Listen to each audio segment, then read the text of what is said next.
आप देख रहे हैं न्यूज हिमाचल लाइव।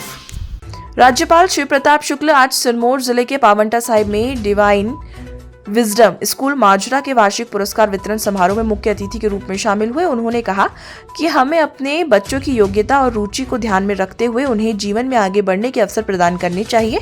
उन्होंने कहा कि हमें बच्चों पर अनावश्यक दबाव नहीं डालना चाहिए। राज्यपाल ने विगत 22 जनवरी को अयोध्या में हुए प्राण प्रतिष्ठा कार्यक्रम का उल्लेख करते हुए कहा कि इन ऐतिहासिक क्षणों का साक्षी बनने के लिए यह उत्सव न केवल भारत में बल्कि दुनिया के कई देशों में आयोजित किया गया। उन्होंने कहा कि आज स्कूली बच्चों ने अपनी मनमोहक प्रस्तुति से उसी दृश्य को जीवंत कर दिया है।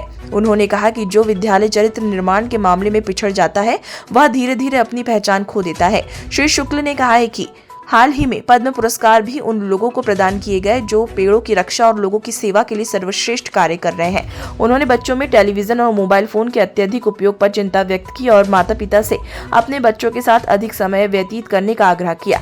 उन्होंने कहा कि हमें प्रतिस्पर्धा की दौड़ में अपने बच्चों को नहीं खोना चाहिए। उन्होंने कहा कि नौकरियां सीमित है और प्रतिस्पर्धा अधिक है, इसलिए यह सोचने की जरूरत है कि हम नौकरी मांगने वाले नहीं बल्कि नौकरी देने वाले कैसे बने।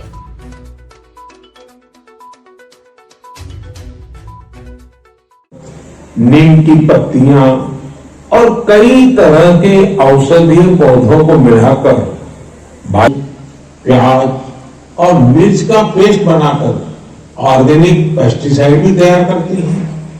इन महिलाओं ने मिलकर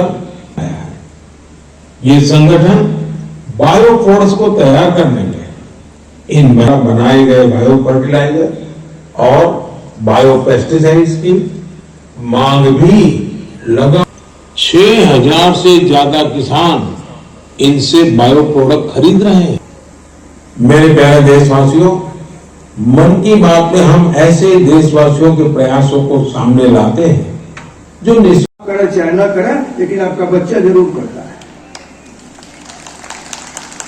तो पॉलीथीन का टुकड़ा उठाता है और ये कहता है कि नहीं, इसको यहां नहीं रहना चाहिए, इसको उचित स्थान दिया जाना चाहिए।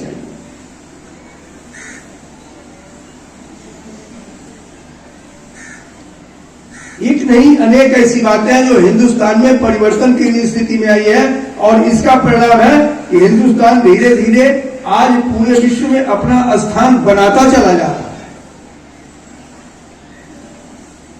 दूसरे देशों के राष्ट्राध्यक्ष, दूसरे देशों के प्रधानमंत्री, अरे वह दिन भी तो आप याद कीजिए जब इस देश के शासक जाते थे अमेरिका में, वेटिंग लिस्ट आती थी कि कब वो उनको जो है अमेरिका के राष्ट्रपति से मिलने को होगा।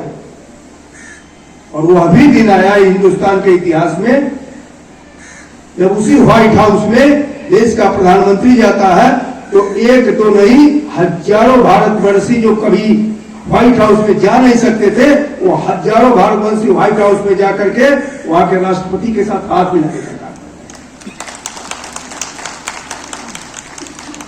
और भारत की गरिमा कितनी बड़ी है कि इस देश की संस्कृति को दूसरे देश में पहुंचाने का काम उस देश के लोगों ने किया कि जब इस देश का प्रधानमंत्री अफ्रीकन कंट्री में जाता है, रोहिंग्या में जाता है,